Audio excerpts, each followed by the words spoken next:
हम आप परम पूज्य राधा बाबा के जीवन को स्वयं में समाहित करने वाली कथा को श्रवण कर रहे हैं। मिट्टी का महात्मा भाग 3। आइए जानते हैं किस प्रकार बाबा का भगवान शंकर पर विश्वास अटूट हो गया और उनके जीवन में संन्यास तक की रूपरेखा रचित हो गई। जय श्री हरि। पूज्य गुरुदेव के चरणों में प्रणाम। सभी नामनिष्ठ साधकों को जय जय श्री सीताराम। लेखक लिखते हैं, समय तेज गति से दौड़ रहा था। जैसे ही 8वीं कक्षा पास की, समस्या आगे आ खड़ी हुई कि गांव में तो अब आगे की पढ़ाई संभव नहीं। उसके लिए शहर जाना होगा। हाई स्कूल में दाखिला जरूरी था और दाखिले के लिए आवश्यक वहाँ की प्रवेश परीक्षा में पास होना। पास करने में तो बाबा कहते हैं मुझे कोई परेशानी नहीं थी सिवाय गणित विषय के, जिसमें मैं बहुत कमज़ोर रहा। जैसे जैसे पास मार्क्स लाके होता था, उस परीक्षा में सिर्फ पास मार्क्स लाना ही काफ़ी ना था, अच्छे अंक लाना जरूरी। और मैं काफ़ी प्रयत्न करता, पर गणित के सवाल मेरे सर के ऊपर से निकल जाया करते। मेरे भेजे में कुछ घुसता नहीं। अचानक मुझे फिर भगवान शंकर के आश्रय पर विचार आया। मैं अब लगातार उनसे प्रार्थना करता रहा कि वे ही कोई रास्ता दिखाएं। मुझे विश्वास था कि जरूर इस बार भी वे मुझ पर कृपा करेंगे। परीक्षा की तिथि नज़दीक आने लगी। मुझे याद है एक दिन मैंने जाने मुझे क्या सूझी, ब्लेड से अपनी उंगली को चुभोकर रक्त शिव पर चढ़ा दिया। कुछ बूंदे रक्त की चढ़ाने के बाद मुझे लगा कि अब शिव जी अवश्य मुझ पर कृपा करेंगे। इसी उधेड़ बुन में एक रात मुझे स्वप्न आया कि मैं अपने बड़े भैया के पास पढ़ रहा हूँ और तल्लीनता से पढ़ रहा हूँ। सुबह उठते ही मैं लगा कि भगवान शंकर ही राह दिखा रहे हों। मैंने अपनी गणित की किताब उठाई, भैया के सामने जाकर रख दी। साथ ही अपनी मुश्किल की बात बता दी। भैया ने किताब अपने पास रखते हुए मुझे अगले दिन मिलने को कहा। मेरे पास कोई और उपाय न था। अन्य विषयों को तो मुझे लगता था कि पढ़ने की भी आवश्यकता नहीं, मैं वैसे ही उनमें अच्छे अंक ले आऊँगा। अगले दिन बाबा कहते हैं भैया ने मुझे एक पर्चा दिया और उसमें कुछ सवाल और उनके हल लिखे थे। मुझे कहा कि इन्हें याद कर लूं। मैंने ऐसा ही किया। शायद इसे चमत्कार कहूँगा कि प्रवेश परीक्षा में उनमें से अधिकांश वैसे के वैसे सवाल आ गए और मैंने उनके हल जो याद किए थे लिख डाले। अच्छे अंक आ गए, मैं उत्तीर्ण हो गया। अब पढ़ाने और पढ़ने की तैयारी करने लगा। जब मैं प्रवेश परीक्षा देने के लिए शहर गया तो बाबा लिखते हैं कि एक धर्मशाला में रुका। करीब 50 लड़कों को वहाँ ठहराया गया था। जिले भर के लड़के आए थे। माँ ने मुझे चलते वक्त एक 5 रुपए का नोट दिया था कि जब मुश्किल का वक्त होगा तो काम आएगा। मैंने संभाल कर रख लिया और इत्तेफाक देखो कि मैंने उस नोट के नंबर भी अपनी डायरी में नोट कर लिए। ये नोट किसी ने मुझसे चुरा लिया। परीक्षा के अधिकारी को जब मैंने नोट चोरी होने की बात की तो उन्होंने सहायता से इनकार कर दिया। यहाँ तक कि नोट के नंबर बताए जाने पर भी उसे बरामद करने की कोई कार्यवाही उन्होंने नहीं की। मुझे विश्वास था कि वह नोट जरूर मेरे साथ ठहरे किसी लड़के ने चुराया है। साथ ही मुझे इस बात पर भी विश्वास कि भगवान शंकर मुझे वह नोट वापस दिलाएंगे।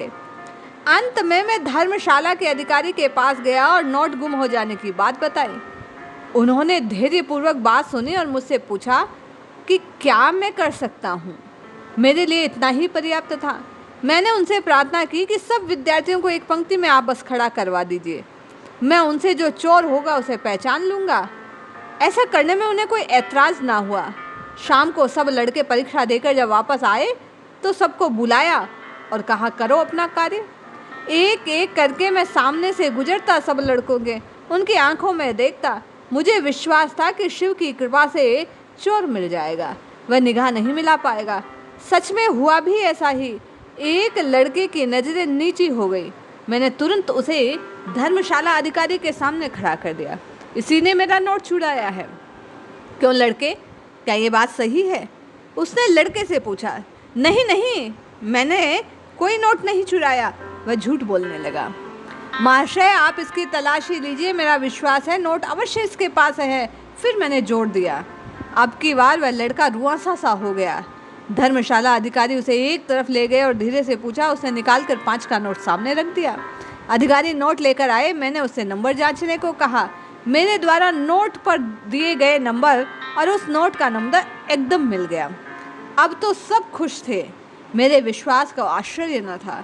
सब कोई मुझसे पूछ रहे थे कैसे पता लगा नोट उसने चुराया है। मैंने सबको शिव कृपा की बात कह टालना चाहा। मुझे लगा मेरा नोट कदाचित मुझसे गिर गया था, लड़के ने उठाकर अपने पास रख लिया। अगर वह मुझे लौटा देता तो कदाचित ऐसी स्थिति ना बनती। खैर मेरा स्कूल में दाखिला हो गया, मुझे छात्रावास में जगह मिल गई।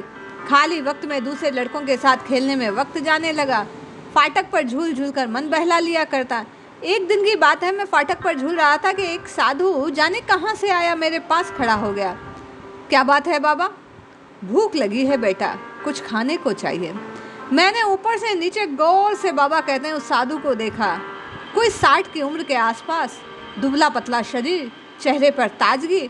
जाने मुझे क्या सूझी बाबा कहते हैं। मैंने परिहास की दृष्टि से कहा कि अगर आप बता दो कि मेरी जेब में कितने पैसे हैं तो मैं सब आपको दे दूंगा। बाबा ने अपनी पैनी निगाहों से मुझे देखा। उसे समय परिहास करना शायद अच्छा नहीं लग रहा था। उसे लगा कि उसकी जैसे परीक्षा ली जा रही है। आंखें बंद कर वहीं पट्टे पर बैठ गए। कुछ देर बाद चुपचाप बैठे रहे और फिर कहने लगे कि देख, तेरी जेब में 5 आने 3 पैसे हैं। मैंने तुरंत जेब से पैसे निकाले। बाबा कहते हैं गिनने लगा। आश्चर्य का ठिकाना नहीं। वास्तव में 5 आने और 3 पैसे मेरी जेब में।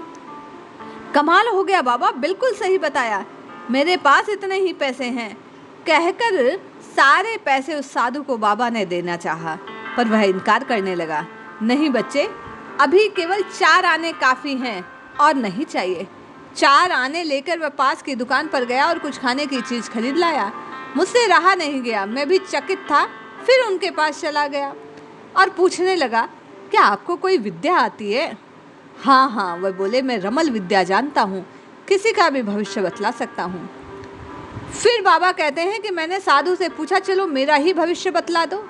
साधु वहीं अपना झोला रखकर एक बेंच पर बैठ गया। अपने झोले से उसने कुछ पासे निकाले और रह रहकर उसने पासे फेंके, कुछ नोट करता जाता।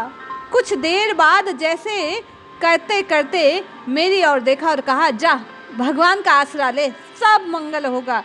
और कागज पर एक तारीख लिख वह टुकड़ा मुझे दे दिया। मैंने देखा तारीख लिखी है, इसके बाद देखना मेरा भाग्योदय होगा, 1-2 दिन का फर्क रहा होगा। कहते हुए उसने सामान उठाया और चला गया। उसके जाने के बाद मैंने उस पर्चे को पढ़ा और अपनी जेब में डाल दिया। बाबा कहते हैं कि बहुत समय बीत गया। इत्तेफाक से ये वही तारीख थी जिस दिन मैंने संन्यास ग्रहण किया। इस प्रकार बाबा की संन्यास की तारीख पहले ही निश्चित हो चुकी थी।